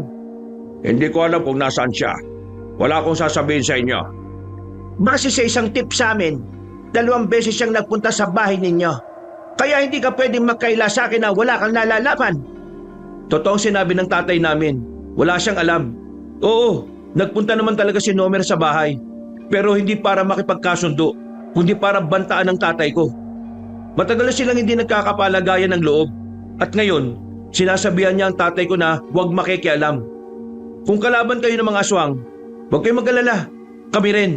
Ibig sabihin, magkakampi tayo. Kung ayaw niyo maniwala, sumunod kayo sa amin. Ipapakita namin sa inyo ang aswang na napatay ni Papa. Hindi nagsalita ang matandang babae. Nakatingin lang muna siya sa amin ng seryoso, na para bang inaalam kung nagsasabi kami ng katotohanan. Naglakad kami, sumunod naman sila. Nang makita nila ang nakahandusay na aswang, binaba na rin nila ang mga hawak nilang katana. Malalim nga ang pagkakaibigan namin. Pero nagbago ang lahat ng yon nang tahakin niya ang ibang landas. Lahat ginawa ko noon para kumbinsihin siyang mamuhay ng payapa. Pero hindi niya ako pinakinggan. Inimbitahan namin ang matandang babae sa mansyon. Ang pangalan niya ay Miranda. Pinuno ng mga manunugis na matagal nang hinahunting ang mga aswang. Lalong-lalo na si Mang Nomer. Isang malaking katangahan na umasa kang may aswang na kayang maging mabuti habang buhay. Hindi mo alam na habang tumatagal ang buhay ng aswang, panipis ng panipis ang utak nila bilang kahawig ng tao. Kaya ngayon ay lumalabas na ang tunay niyang kulay. Sabihin niyo sa akin, gaano na ba kalala ang problema natin sa mga aswang? Malala na. Sobrang lala na. Nakakuha kami ng impormasyon na nakagawa na rin sila ng kanilang sariling lugar. Pero hindi pa namin alam kung saan ito. Kaya nga inuunti-unti namin ang paghahanap sa kanila. Pinupuntahan namin ang mga lugar na madalas dalawin ng mga aswang. Miranda, gusto ko makipagkaisa sa inyo. Gusto kong pigilan si Nomer sa mga masasama niyang balak. Payag akong sumama ka sa laban na ito. Total, may karanasan ka na rin naman sa pagpaslang sa kanila. Pero sa isang kondisyon. Anong kondisyon? Ko ang masusunod sa lahat ng mga dapat gawin. Desisyon ko ang susundan at pakikinggan dahil ako ang mas nakakaalam kung paano sila uubusin. Di ang magiging labas niyan. Magiging puppet kami sa inyo, ganun ba? Magkaiba ang puppet sa taong mayroong sinusundang patakaran. Ang puppet ay walang utak at gumagalaw lamang siya kung papaano siya minamanipula. Ang mga taong sumusunod naman sa patakaran ay nakakapag-isip, nakakapag-desisyon at nililinya ang katwiran sa tama. Naintindihan mo ba ako? Hindi na nakapagsalita pa si Kuya Tadeo. Para siyang sinampal ng katotohanan sa muka. Pakiramdam namin ay napahiya siya at nakahanap ng kanyang katapat. Sige, papayag ako sa gusto mo. Sabihin mo lang kung ano ang mga dapat kong gawin. Kailangan namin ng dagdag na tao. Total, gumagamit naman kayo ng baril. Magandang kalamangan natin yan sa mga aswang. Meron akong ibibigay na address sa inyo. Lugar yon ng mga kagaya namin. Pumunta kayo roon at doon natin pag-uusapan ang lahat. Kailangan na naming umalis dahil marami pa kaming pupuntahang lugar. Sige, maraming salamat, Miranda. Huwag ka magpasalamat sa akin. Saka ka na matuwa kapag nakuha na natin ang ulo ng kaibigan mo. Tumayo na sila at nagpaalam na rin. Kami naman ay nakahinga na rin ng maayos. Buong akala ko mapapalaban din kami sa kanila. Buti na lang ay naging kakampi rin namin bandang huli. Pero kahit na ganoon, hindi pa rin nakakampante ang kalooban ni Papa. Mabangis ang mga aswang, malalakas, kaya hindi namin sila dapat minamaliit. Kinabukasan, maaga kaming umalis para puntahan ang lugar nila Aling Miranda. May kalayuan yun kaya magtatanghali na kaming nakarating doon. Pagpasok namin sa baryo nila, ay agad kaming sinalubong ng mga taga roon. Mainit ang pagtanggap nila sa amin. Dinala nila kami sa harapan ng bahay ni Aling Miranda. Pagdating namin sa kanyang bakuran, isang aswang na nakagapo sa haligi ng bahay ang aming inabutan. Hindi agad kami lumapit magkakapatid. Natatakot na baka bigla na lang kaming masakmal. Maligayang pagdating, Arturo. Siya nga pala, ang nakikita nyo ngayon ay ang bukod tanging aswang na nahuli namin. Pinipilit namin siyang magsalita pero wala siyang sinasabi kung nasaan si Nomer. Ano pong gagawin niyo dyan kapag ayaw magsalita? Ano pa ba? Di susunugin. Nang marinig yun ng aswang, ay bigla itong nagwala. Pero dahil masyadong mahigpit ang pagkakagapos nito, ay wala rin naman itong nagawa. Isinama kami ni Aling Miranda sa loob. Pinakita niya sa amin ang ilang mga kagamitan nila na matagal na nilang ginagamit kontra sa mga aswang. Pagkatapos, kinausap na rin nila kami tungkol sa gagawing mga plano. Mahusay matanda pagdating sa paggawa ng mga hakbang. Sinamaan pa ito ng pagiging sundalo kung mag-isip ni Papa. Mga bandang hapon, nabuo na ang mga dapat naming gawin. Bago rin kami umuwi, inabutan niya rin kami ng mga kagamitan na pwede naming gawing alternatibo kapag naubusan na kami ng bala. Dakong 4:00 na ng hapon nang makarating kami ng mansyon. Nakakasabik na nakakakaba yung gagawin natin. Pero kumpara naman to sa ating lahat bakit hindi, di ba? Sigurado ka bang mapagkakatiwalaan yung matandang yun pa? Oo naman. Magaan ang kalooban ko sa kanya. Kaya nakatitiyak ako na makakatulong siya sa atin. Sigurado kapag nalaman ni Mang Nomer na nakikipagtulungan ka sa kalaban nila, malalagay na sa alanganin ng buhay natin pa. Paano si Bimbo? Ampun lang naman yun kaya ayos, ampon o hindi. Pamilya natin si Bimbo. Kaya hindi ka dapat magsalita ng ganyan. Akong bahala sa kanya. Bukas, darating ang iba ko pang mga tao para magbantay dito sa mansyon. Mabilis na sumapit ang kinagabihan. Tahimik na naman ang buong paligid. Pero ang katahimikan na yon ay hindi kapayapaan ang nararamdaman namin. Nagdudulot ito ng pangamba.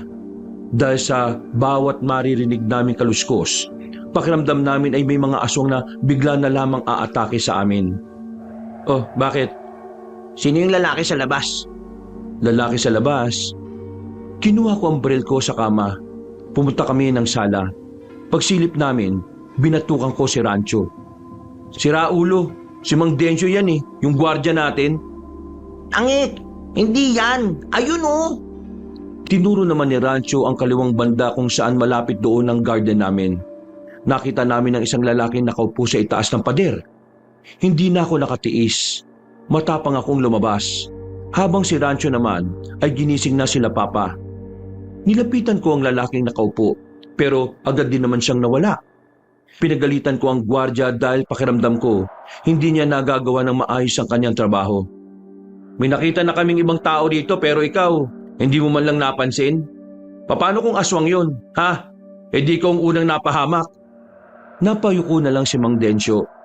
Pagdating naman nila Papa, saktong narinig namin ang mabilis at malalakas na kaluskos mula sa paligid. Naalarma na kami. Alam namin na sa mga sandaling yon, nasa panganib na talaga ang aming mga buhay. Densyo, dali mo si Bimbo sa main quarter. Kaming bahala rito. Nagmamadaling umalis ang gwardiya namin para kunin si Bimbo. Maya-maya pa, meron na kaming narinig na babaeng sumisigaw sa labas. Lumapit siya sa gate. Pagtingin namin sa kanya, gulo-gulo ang buhok niya. Wala rin siyang suot na tsinelas. Pakiusap! Buksan niyo ang gate! May usap! Maabutan na nila ako! Pa, anong gagawin natin? Papapasukin ba natin yan? Hindi natin sigurado kung aswang ba yan o hindi. Kaya wag! Sige na, nagmamakawa ako sa inyo. Hinahabol nila ako. Ayoko pang mamatay. May 2 akong anak. Kawawa naman sila kung mawawala ako. Ngawa niyo na. Hindi na nagdalawang isip pa si Papa na papasukin ang babae nang marinig na namin ang nakakakilabot na angil na mga yon. Takot na takot ang babae. Namumutla ang muka at nanginginig pa ang mga kamay. Pinaupo na muna namin siya sa gilid. Habang kami naman ay hinihintay lang na lumitaw ang aswang sa gate. Kahit na anong mangyari, huwag kang lalabas ha. Diyan ka lang sa sala. Mag-iingat po kayo. Mababangis po ang mga yan. Nasan? Wala naman ah. Manahimik ka nga. Walang may tutulong yung mga sinasabi mo eh. Pag-focus nga kayo. Ayan na sila. Nang makita na namin ang mga aswang na nag-aakyatan sa pader, agad na namin silang pinagbababaril. Nagpulasan sila na parang mga pusa. Ang bibilis nilang magsitalon at magsiilag. Pero hindi kami tumigil. 2 sa kasama namin ang may karanasan na sa mga barilan, kaya hindi nagtagal, natamaan na rin namin ang ilan sa kanila. Bala! Ang bala ninyo! Gigil na gigil ako sa mga aswang na to eh. Dahil sa inyo, nasuspindi ako mga animal kayo. Pa, sa gilid mo oh. Meron sa gilid. Huwag niyo akong intindihin. Intindihin niyo mga sarili ninyo. Oo nga, huwag niyo kaming intindihin. Sanay kami sa ganito. Hindi kami gaya niyo. Lampa! Lampa pala ah. Eh kung iputok ko to sa'yo. Focus! Pambihirang mga tao to ha. Niratrat namin ang niratrat ang mga aswang hanggang sa mapansin namin na paunti na sila ng paunti. Ang iba'y nagsisimula na rin umalis. Noong mga sandaling yon, tumaas ang moral namin. Kakaiba sa pakiramdam na merong napapatay na aswang. Pero nagtaka kami nang makarinig kami ng mga sigaw mula sa loob ng mansyon. Nang tumingin kami roon, nakita na lang namin ang babae na hawak-hawak na si Bimbo. Iyak nang iyak ang kapatid namin. Nung una, naguguluhan pa ako sa nangyayari. Pero nang makita ko ang mahaba niyang kuko at ang mga namumulan niyang mga mata, doon ko napagtanto na hindi siya tao. Sige, kayo. Pahamak tong batang to. Papa, tulungan niyo po ko. Alimaw po ang babaeng to, nakakatakot po siya. Huwag ka maingay. Dudukutin ko yung mga mata mo. Huwag mong idamay ang anak ko. Kapag sinaktan mo si Bimbo, pasasabugin ko yung utok mo. Ano kailangan mo? Sabihin mo, pera? Bibigyan ka namin. Pera? Hindi niyo ba talaga naiintindihan? Ang kailangan ko, itong batang ito. Kailangan ko siyang madala kay Pinuno dahil yun ang kanyang utos. Si Nomer ba ang pinuno ninyo? Buti naman at alam mo. Akala ko magtatanga-tangahan ka pa eh. Subukan mo saktan ang kapatid namin. Hindi ako magdadalawang isip na iputok to sa'yo. Salita na parang kaya mong mawala ang kapatid mong to. Dahil sa oras na may marinig akong kahit na anong putok, patayin ko to sa harapan ninyo. Huwag mong gawin yan. Huwag mo siyang sasaktan. Ano bang kailangan mo? Kagaya nga ng sinabi ko kanina, kailangan ko ang batang ito. Kaya padaanin niyo ako ng mapayapa. Walang kikilos na masama dahil mamamatay talaga ito. Ibaba niyo mga baril ninyo. Ano kami? Tanga? Sundin na lang natin ang sinasabi niya. Mapapahamak ang kapatid ninyo kapag nagbatikas tayo. Mabuti naman at marunong pala kayong umintindi. Wala na kaming nagawa. Binaba namin ang mga baril namin. Hinayaan namin siyang makalabas kasama ang mga kapatid ko. Bago umalis ang babae, nag-iwan pa ito ng kataga kay Papa. Kung gusto mong mabawi ang anak mo, magpunta ka sa dati niyong tagpuan. Wala kang isasama. Kapag meron kang isinama, hindi magdadalawang isip si pinuno na to dasin anak mo. Dalhin mo rin ang punyal. Yun ang pinakamahalaga sa lahat. Ha! Agad na tumakbo at lumundag ang babae palis. Hindi ko na maiwasang mapamura at magwala ng mga sandaling yon. Pinagsisisipa ko ang lahat ng makita ko. Gigil na gigil pero wala akong magawa. Kahit sipahin mo pa ang lahat na nandiyan sa gilid, wala ka na magagawa. Natangay na ng aswang ng batang yun. Manahimik ka nga. Kung wala kang may tutulong, matuto kang magtikom ng bibig mo. Eh bakit? Totoo naman ah. Walang magagawa yung kakamaktol mo. Para kang batang inagawa ng candy. Wala akong oras sa mga walang kakwenta-kwenta mong sinasabi. Kaya tumigil ka. Tama na! Hindi itong oras para magkagulo tayo. Kailangan tayo ni Bimbo. Pa, anong balak nyo? Pupunta ako. Pupunta ka? Tapos ikaw lang mag-isa? Para mo na rin sinabing tumalong ka sa kumukulong mantika niyan. Yun lang ang natitirang paraan para hindi masaktan at mapahamak ang bunso niya. At gagawin ko yan. Bakit ba handa kang isugal ang buhay mo sa hindi mo naman kadugo? Ampun mo lang naman. Tarantado ka rin pala no? Hindi ko na napigilan ng sarili ko, Kabanong. Pinalo ko siya ng baril. Nasalag niya yon ng kamay niya pero hindi pa rin ako nakontento. Sinuntok ko siya ng malakas sa muka. Tumaob siya. Bago pa siya makabangon, inawat na kami ni Rancho. Habang si Papa naman ay nasa gilid lang. Kung sa'yo wala si Bimbo, sa amin, pamilya siya. Wala kaming pakialam kung ampon o hindi. Ang mahalaga sa amin, nararamdaman naming mahalaga siya sa amin at mahal namin siya. Bakit ka ba ganyan ha? Pinayagan ka na sa gusto mo? Hinayaan ka na? Bakit ang pangit pa rin ang ugali mo? Alam mo, mas okay pa nga sa'yo si Bimbo eh. Kasi kahit hindi natin siya kadugo, ipinaparamdam ni Bimbo na mahalaga ang pamilyang to. Na mahal niya kami. Na mahal niya ang lahat ng narito sa mansyon. Pero ikaw ang panganay. Ikaw na maraming choice na gawin kung anong tama. Pero anong ginagawa mo? Ikaw yung parang batang nagmamaktol dito eh. Para kang batang naghahangad ng atensyon sa isang ama kahit na binibigay naman sa'yo. Ikaw ang problema rito, hindi si Bimbo. At kung papipiliin ako, si Bimbo ang pipiliin kong iligtas at hindi ikaw. Diyos ko naman. Tama na nga yan. Nakakasakitan na kayo ng damdamin eh. Magkakapatid tayo, hindi tayo ibang tao. Hindi na nakapagsalita si Kuya Tadeo. Hindi na rin siya nakatingin sa akin ng direkta. Napatingin na lang siya sa ibang direksyon at napayuko. Sobrang galit ako noon sa kanya. Hindi ko siya magawang patawarin sa pagpaparamdam na parang basura lang si Bimbo sa pamilya na pwedeng hayaan na lang. Nag-walkout na lang si Kuya Tadeo. Hinayaan na lang namin siya. Si Papa naman ay napaupo na lang sa sofa. Napahilamos na lang siya ng mukha niya sa sobrang stress. Pero kahit na ganon, hindi pa rin nagbago ang isip ni Papa. Buo na ang kanyang desisyon.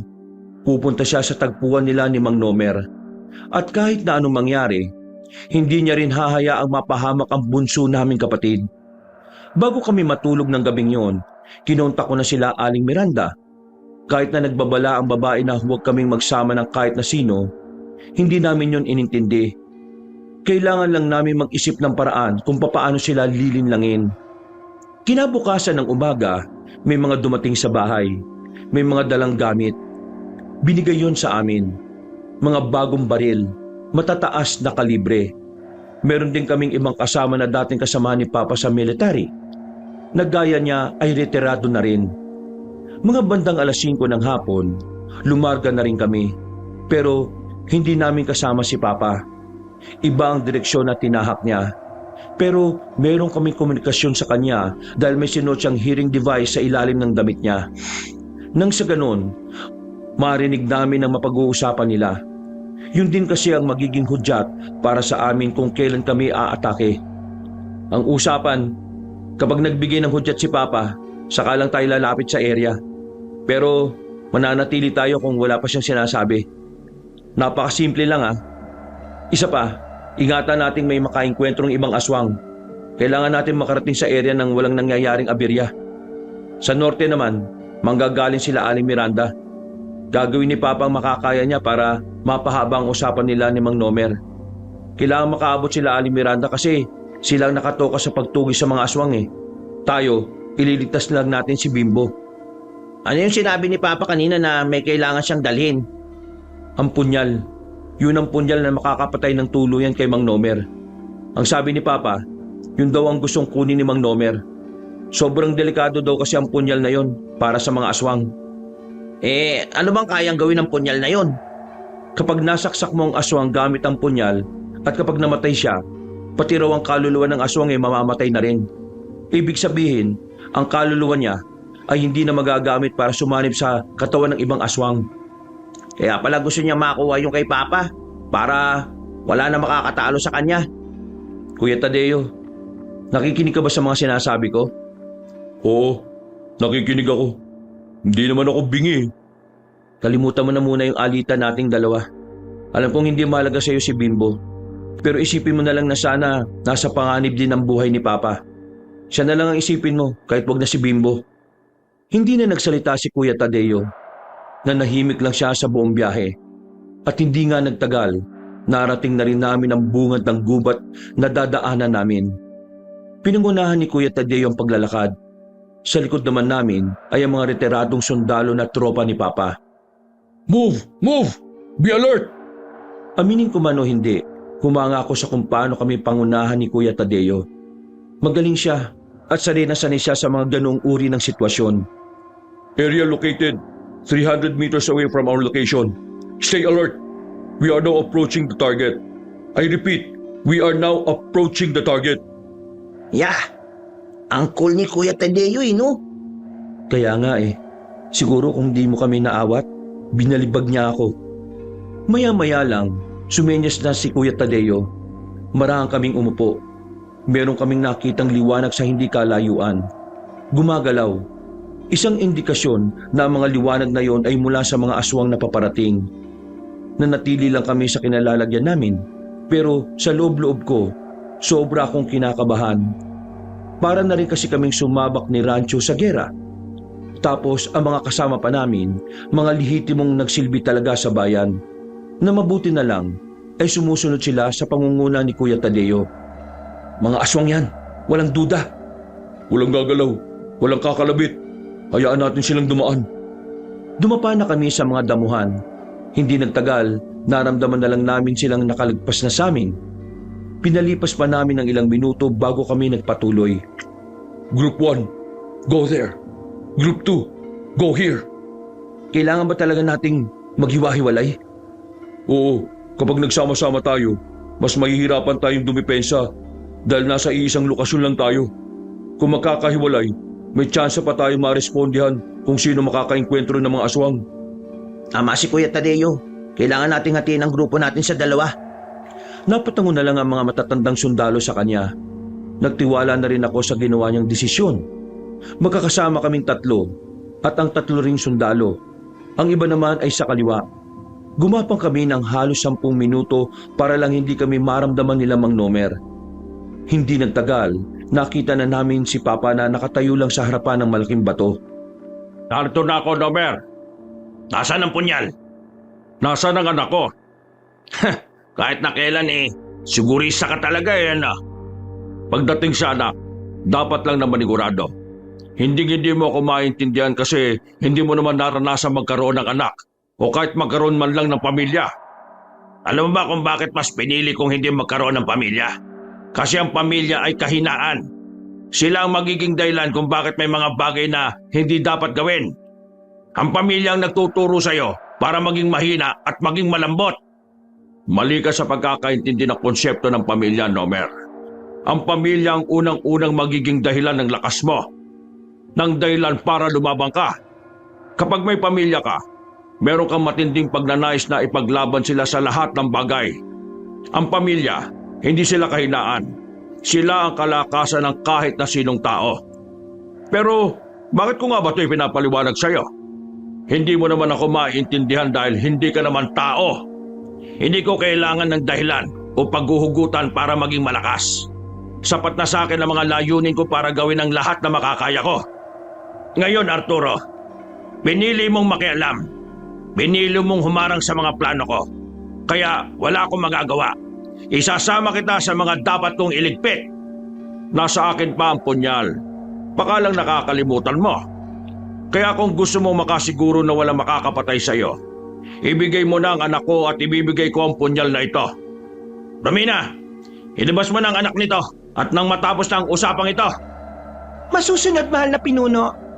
Sandaling umalis ang babae at dinukot mula sa kadiliman ng kapatid naming si Bimbo. Nakabusal ang bibig nito. Nakatali rin ang kamay. Ibibigay ko ang anak mo. Ibigay mo muna ang punyal. Nomer naman, para mo namang sinabi na hindi kita kilala niyan. At wala ka na palang tiwala ngayon sa akin, kaibigan? Kung nasa katinuan pa ang pag-iisip mo, dapat una pa lang, alam mo na yan. Kaya sige na, akin na muna ang anak ko. Ibibigay ko ang punyal. Para ko naman sinasabi na hindi mo talaga ako kilala. Tingin mo papayag akong ako ang maunang magbigay? Mag-isip ka, Nomer. Tingin mo ba kapag nauna kong nakuha si Bimbo makakatakas pa kami rito? Kung ganun bakit ka pa rin nagpunta kung alam mong hindi ka makakalabas ng buhay dito kahit ibigay ko ang anak mo?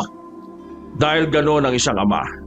Isang bagay na hindi mo maiintindihan kahit na kailan, Nomer. Sandaling natahimik si Mang Nomer. Tila tinamaan ito sa mga sinabi ng tatay namin. Ilang sandali lang, hinila na ng babae ang kapatid namin papunta kay Papa. Padabog niya itinulak si Bimbo. Mabuti na lang at nasalo ito ng tatay namin kaya hindi nasubsob. Ngayon, ibigay mo sa akin ang punyal. Hindi ka ang gusto kong humawak nito, kundi si Nomer. Sabi mong satsat, ibigay mo na sa akin. Ako na! Lumapit si Mang Nomer kay Papa. Agad namang inabot ni Papa ang punyal. Lumapad ang ngiti ni Mang Nomer. Ramdam na ramdam namin ang kasiyahan niya noong mga sandaling yon. Kaya naman, maya-maya lang, narinig na namin si Papa na nagbigay na sa amin ng hudyat. Wala na kaming sinayang na pagkakataon. Dali-dali kaming lumabas at pinagbababaril namin sila. Dumapa naman si Papa at si Bimbo habang kami ay umaabante habang pinapaulanan sila ng bala. Walang iya ka, Arturo! Hindi ka tumupad sa usapan! Hindi lang ikaw ang marunong sumira sa usapan. Ako rin! Nang makalapit na kami kina Papa ay agad naming kinuha si Bimbo. Sakto namang dumating na rin ang samahan nila Aling Miranda. Kinagulat yun ni Mang Nomer. Hindi niya inaasahan na mapapagitnaan siya ng dalawang grupo. Secure the package! Secure the package now! Anong package sinasabi ni Kuya? Etong si Papa at si Bimbo. Bilisan niyo na! Inalalayan namin si Papa at si Bimbo habang kinakalaban nila Aling Miranda ang mga aswang. Nagmamadali na kaming tumakbo para makalayo roon. Pero hindi naging madali ang pagtakas namin. May mga humarang na mga aswang. Marami sila. Hindi na namin mabilang. Kaya ang ginawa namin, pinagitnaan namin si Bimbo. At kaming apat na may baril, pinaulanan namin ang mga aswang ng bala. Pero sadyang mabibilis sila. Idinagdag pa na madilim din ang kinalalagyan namin. Nababawasan na naman sila, no?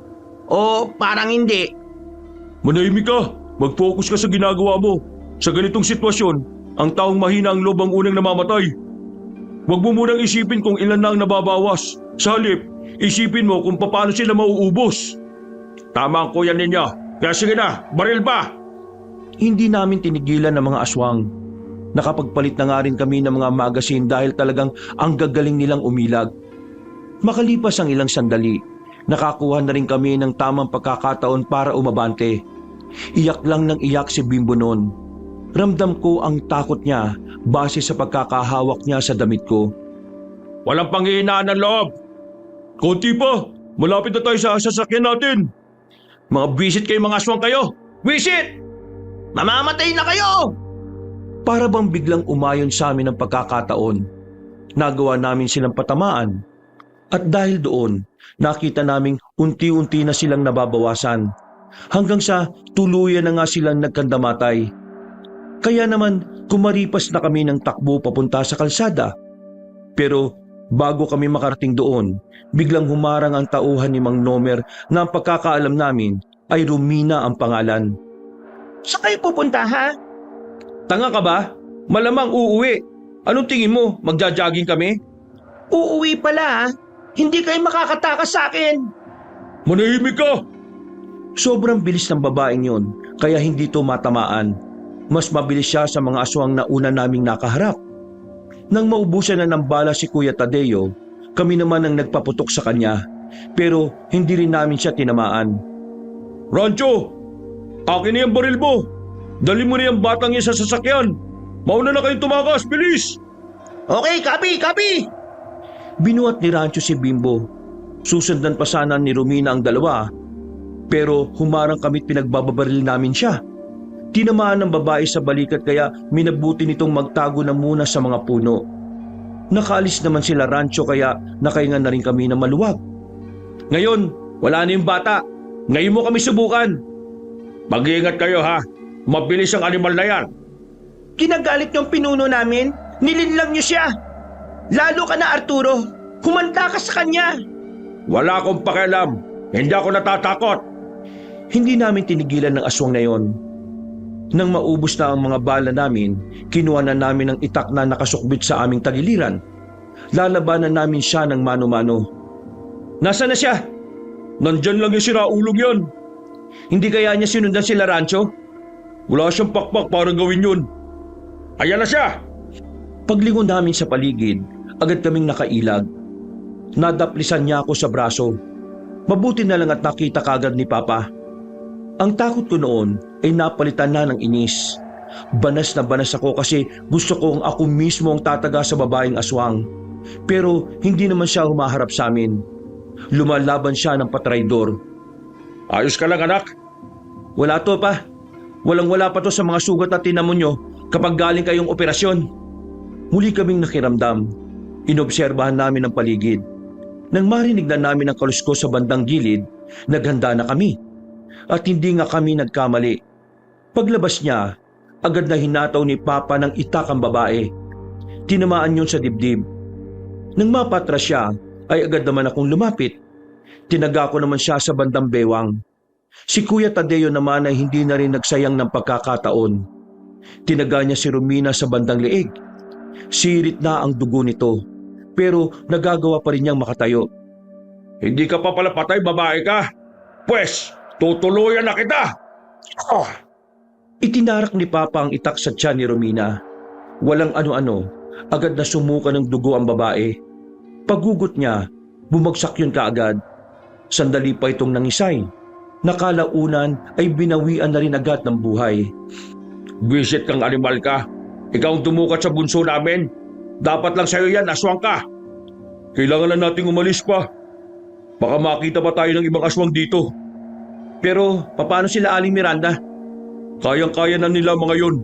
Ang usapan, silang tatapos sa mga aswang at tayo aalis agad sa labanan para makaligtas. Mukhang hindi pa tayo makakalis mga anak. Pinapahanga mo ako sa ginawa mo, Arturo Hindi ko inakala na marunong ka rin palang manlinlang ngayon. Kagaya nga na sinabi ko, lahat ay kakayanin kong gawin para protektahan ang mga mahal ko sa buhay. Mga mahal sa buhay? Tama! Maraming nagmamahal sa iyo, Arturo. Nakakaingit kang tunay. Alam mo ba na, yun ang dahilan kung bakit mas pinili ko na lang na lumayo sa iyo. Dahil alam ko na kapag magkasama tayo, habang buhay lang akong maiinggit sa buhay na kahit kailan, hindi ko mararanasan. Yan ang problema sa iyo, Nomer Pinangungunahan mo kagad ang kapalaran. Alam mo kung bakit hindi mo yun naranasan? Kasi ibang buhay ang pinili mo. Dahil ang buhay na pinili ko ay akma sa kung ano ako. Pero alam mo sa sarili mong hindi yan ang gusto mo. Tama? Ano ba ang punto ng usapan na ito? Kahit na anong gawin mo, Arturo, wala nang mangyayari. Tanggapin mo na lang na sa gabing ito, isa sa atin ang kailangan mawala. Hindi pa huli ang lahat, Nomer. Pwede ka bang magbago? Nagpagtawa kaya si Arturo, ang isang kagaya ko. May pagkakataon pang magbago? Marami na akong pinatay, Arturo. Kahit ang iba mong kabaro, pinatay ko rin. Anong sinabi mo? Oh, di ba? Nagulat ka? Oo, tama ka nang narinig. Yung mga kabaro mong natagpuan yung mga nakahandusay sa kampo, tad ng bala sa katawan, ako gumawa nun. Pero bakit mo ginawa yon? Alam mo bang may mga pamilya sila? Ha? Pamilya. Oo, alam ko. Pero wala akong pakialam. Ginawa ko yun kasi nalaman nila kung ano ako. Hindi mo alam na hinahanap nila ako, no? Wala kang alam kasi palagi kang wala sa kampo, Major Tomasio. Walang iya ka. Napaka walang puso mo, Nomer. Pa! Padalos-dalos! Lumusob si Papa kay Mang Nomer. Sinubukan niyang patamaan ng itak, pero hindi siya nagtagumpay. Walang kahirap-hirap na umilag lang si Mang Nomer. Nang sundan ulit ni Papa ng tagayon, naagaw na sa kanya na matandang aswang ang itak. Isang malakas na sampalang ginawa niya kay Papa. Tumilapon agad siya sa gilid at saka tumawa naman ng pagkalakas-lakas si Mang Nomer. Tarantado ka! Pinuntahan ko kaagad ang tatay namin, habang si Kuya Tadeo naman ang humarap kay Mang Nomer. Mabilis ang ginawang pagtaga ni Kuya Tadeo sa kalaban namin. Pero sadyang kakaiba at hindi pangkaraniwan ang kilos na matandang yon, na kahit na anong gawin ni Kuya Tadeo, hindi niya rin ito matamaan. Hanggang sa dumating na ang puntong wala nang hawak na itak si Kuya Tadeo, kamao na lang ang gamit niya. Sinubukan ni Kuya Tadeo makipagpalitan ng suntok, pero ang nangyari, hindi lang din siya makatama, kaya nagdesisyon na akong tumulong na rin. Kito ko na rin kasing bugbog sarado na si Kuya Tadeo. Umalis ka rito! Ha? Sabi ko, umalis ka rito! Pambira ka naman kuya oh. Bugbog ka na, puro pride pa rin ang inatupag mo. Tanga ka ba? Ibig ko sabihin, si Papang asikasuhin mo. Umalis na kayong dalawa. At may balak pa talagang tumakas, ha? Ako ang harapin mo, tanda. Wala akong pakialam kung aswang ka. Hanggang kamatayan, poprotektahan ko ang pamilya ko. Sa sinabing yun ni Kuya Tadeo ay parang tumaas na rin ang moral ko. Kaya sinunod ko ang sinabi niya. Dali-dali kong pinuntahan si Papa at inakay. Tumingin pa sa amin si Kuya Tadeo at ngumiti ng bahagya. Noong mga sandaling yon, hindi ko maiwasang hindi maiyak. Kahit na madalas kami magtalo at muntikan pa nga magkasuntukan, mahalaga pa rin siya sa akin. At sa pinakita niya, masasabi kong mahal na mahal din niya ang pamilyang kinabibilangan niya. Si Tadeo, paano ang kapatid mo? Siya ang nagsabi na umalis na tayo pa. Hindi niya kakayanin si Nomer. Pero yun ang sinabi niya eh. Yun ang order niya sa atin. Akay-akay ko lang si Papa noon habang naglalakad kami sa gilid ng daan. Hindi pa rin kasi siya makapaglakad ng maayos dahil tumama ang balakang niya. 3 minuto pa lang yata ang nakalilipas, naggulat ako nang biglang lumitaw si Mang Nomer sa daraanan namin. Nanlalaki ang mga mata namin ni Papa. Ang una naming naisip ay baka pinatay na rin niya si Kuya Tadeo. Walang iya ka! Anong ginawa mo sa anak ko? Arturo, tapusin na natin tong dalawa. Tapusin na natin kung ano man ang ugnayan na meron tayo. At kung ano man ang pagkakaibigan na nasimulan natin. Isa lang sa atin ang pwedeng mabuhay. At isa lang din ang mamamatay. Tumigil ka! Hindi ko hayaang lumaban na mag-isang tatay ko. Kung yan ang gusto mo, bata, edi pagbibigyan kita. Bagito ka pa lang. Magbabayad ka! Wilson! Hindi ko na narinig ang sinabi ni Papa. Ang tanging naririnig ko lang ay ang sinisigaw ng puso ko na kailangan kong paslangin ang nilalang na yon. Na kailangan kong protektahan ng ama ko at ipagiganti si Kuya Tadeo. Sa unang taga ko, nahawakan niya ang kamay ko, pero hindi ako nagpatinag. Tinusok ko ang mata niya gamit ang daliri ko. At dahil sa ginawa ko, ay agad naman niya akong binitiwan. Kinuha ko ang pagkakataong yon para hagupitin siya ng taga. Tinamaan ko siya. Agad na dumugo ang kaliwang tenga niya. At dahil sa ginawa ko, parang nagliyab na siya sa galit. Ang lakas ng loob mong idampi sa akin ang kalawangin na itak na yan.